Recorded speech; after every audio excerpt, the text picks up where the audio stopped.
We wanted to refurbish the entrance hall of the museum because it was looking very shabby and down at heel. And I'd noticed that at No1 Royal Crescent, which is one of the museums of the Bath Preservation Trust like us, they had some very nice new carpets laid across the hall and stairway. So I spoke to Victoria, the curator, about them, and she told me about Brintons' carpet archive. So I decided that I'd go and have a look and have a chat to Yvonne and see what we could come up with. She just wanted a design which she said for a modest Georgian house, which actually I think is just absolutely wonderful. And we were looking through the archive. Obviously we needed a small pattern because these corridors aren't very wide. The space was obviously a big consideration. This, in terms of scale, is quite a small or modest Georgian house. Most of the designs of carpets in the period were for much larger, grander properties. So scale and the size of the design and the size of the border and the width of the space in the hall and on the stairs was paramount.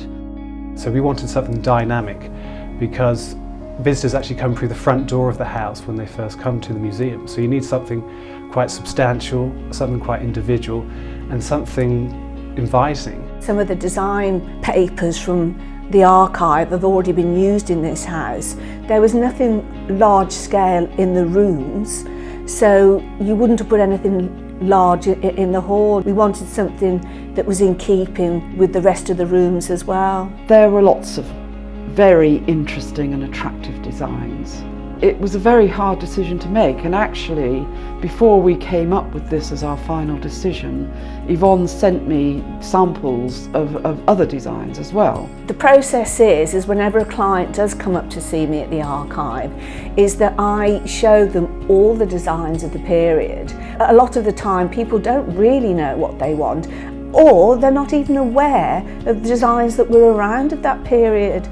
And the nice thing about this carpet was made in Kidderminster, and it was done on our new technology, which is the HD weave. It was ideal for a project like this. Wonderful thing about it is that we could do small runs on it, so this was ideal for this project. The carpet we got from Brintons is definitely one which will give you a sense of the Herschel story because of the pattern, the star pattern, and also it basically leads you throughout the house. Friends, colleagues, people that have seen it really are wowed by this fantastic design and the colours and how well it goes with the rest of the house.